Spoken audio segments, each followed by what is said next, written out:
Assalamualaikum warahmatullahi wabarakatuh. Salam. Al-Mukarram para alim ulama. Pak Terima Naryo kasih duduk aja saya- Pak. Jangan deket-deket Pak. Nah.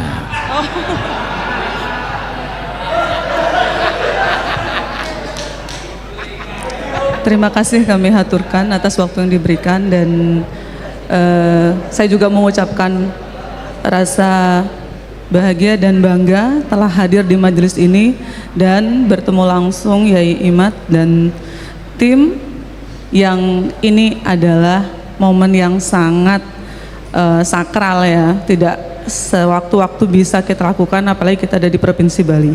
Tapi sebelum saya mengungkapkan apa yang ingin saya sampaikan, saya terlebih dahulu ingin menyampaikan satu ayat Al-Baqarah 42, wala talbisul haqqo bil batil wa taqtumul haqqo wa antum ta'lamun. Jadi seharusnya kita tuh berpijak pada kebenaran dan jangan menutup-nutupi kebenaran, jangan mencampur adukkan kebenaran dengan kebatilan, jangan menutupi kebenaran sedangkan kita mengetahui kebenarannya.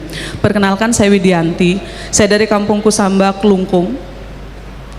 Di Klungkung itu ada satu situs yang diklaim sebagai makam Habib Al-Hamid. Jadi tiba-tiba ada terah gitu ya yang langsung menuju Sunan Ampel kalau tidak salah gitu. Nah kami dalam perjalanannya itu kan mengawal kenapa itu bisa terjadi, bahwa di Bali ini kan ada sebuah tren yakni wisata rohani, yakni Wali Pitu itu yang sangat menjual gitu. Kemudian disertasi saya dari tahun 2015 yang diujikan tahun 2019 itu juga menemukan titik kesamaan di wilayah Jembrane yang saya sebenarnya meneliti tentang perkembangan pendidikan tinggi Islam minoritas di wilayah mayoritas, jadi hubungan mayoritas minoritas. Tetapi di tengah perjalanan penelitian saya menemukan implikasi atau dampak yang signifikan bahwa di sana ada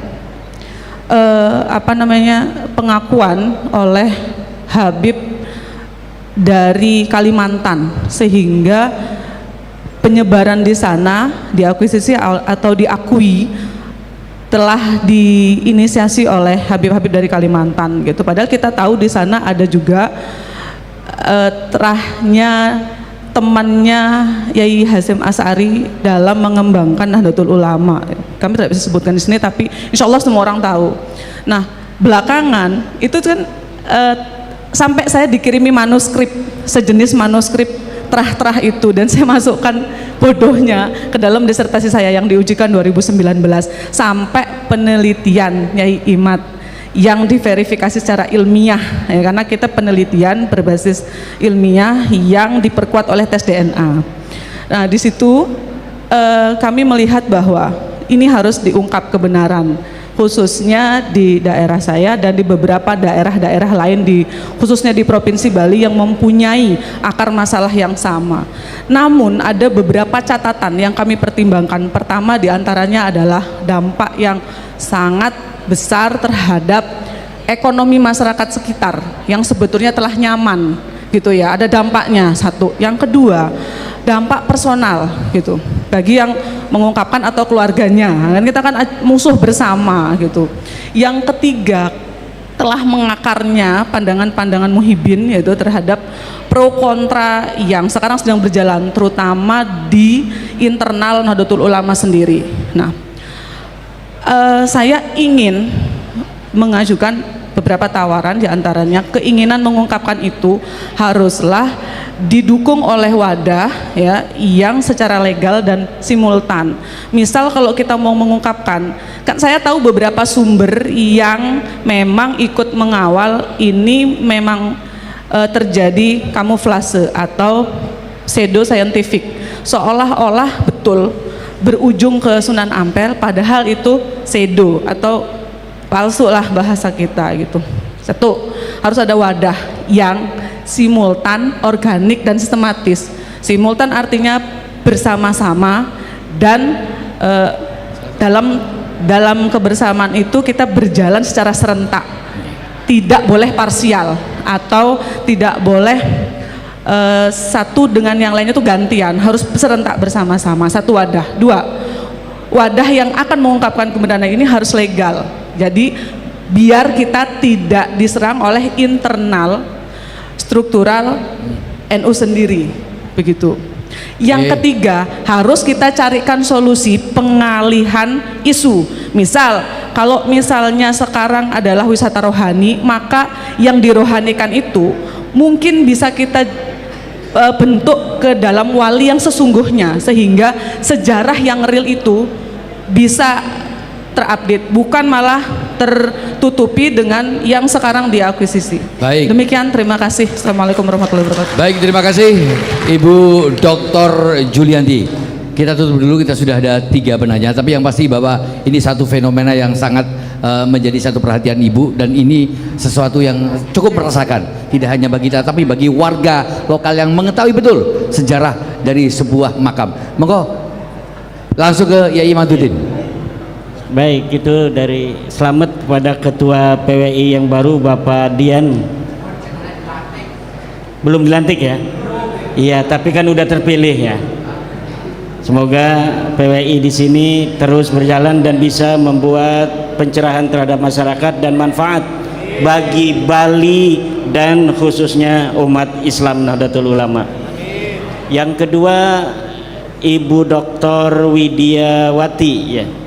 Ya, apakah skripsinya ada sudah dalam mode PDF gitu, disertasi ya?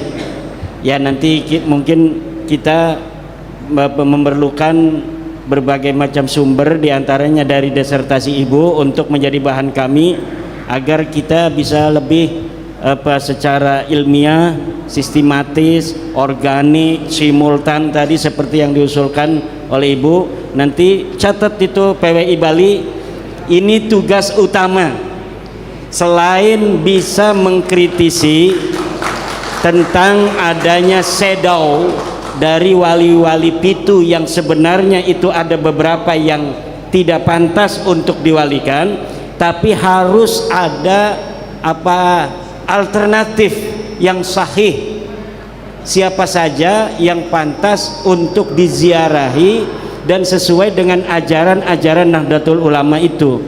Saya sudah ngobrol dengan Pak Kiai Muhammad Suryadi bahwa sebenarnya di Bali ini sudah ada tokoh-tokoh Bali sendiri 1600-an yang sudah masuk Islam, dan itu pantas untuk menjadi salah satu destinasi ziarah wali songo atau wali pitu atau sabto wali nanti ya. Kalau bahasa Balinya pitu itu sabto, sabta ya, itu mungkin kita pakai bahasa Bali supaya lebih membali. Karena apa? Di mana saja ajaran Nahdlatul Ulama itu, di mana bumi dipijak, di situ langit dijunjung. Mungkin ini sudah waktunya ya. Iya, alhamdulillah masih ada waktu. Iya, terima kasih. Nanti tolong panitia dari PCNU Bali Denpasar untuk minta nomor Ibu Widiawati, karena nanti saya minta nomornya ada PDF dari disertasi beliau. Ini akan sangat penting karena beliau sudah mengadakan penelitian.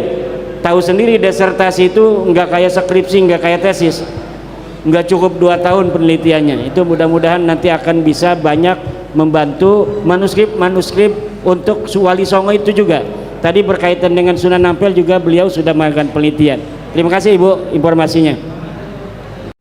Terima kasih buat teman-teman sudah nonton video ini dari awal sampai akhir, yang mana Kiai Haji Imaduddin Usman Al-Bantani di Bali mengadakan diskusi bersama para jemaah, dan ini ada salah satu jemaah yang bertanya kepada Kiai Haji Imaduddin Usman Al-Bantani tentang masalah kajian nasab Balawi, karena si ibu ini juga melakukan kajian atau semacam tesis gitu ya teman-teman, untuk para wali songo. Karena di Bali ini informasi dari ibu yang bertanya ini ada wali 7, wali pitu ya, sebenarnya beliau mengatakan wali pitu, dan Kiai Haji Imaduddin Usman Al-Bantani menanggapi dan nanti bisa mau diminta WA-nya untuk diminta data-datanya, mau dipelajari oleh Kiai Haji Imaduddin Usman Al-Bantani.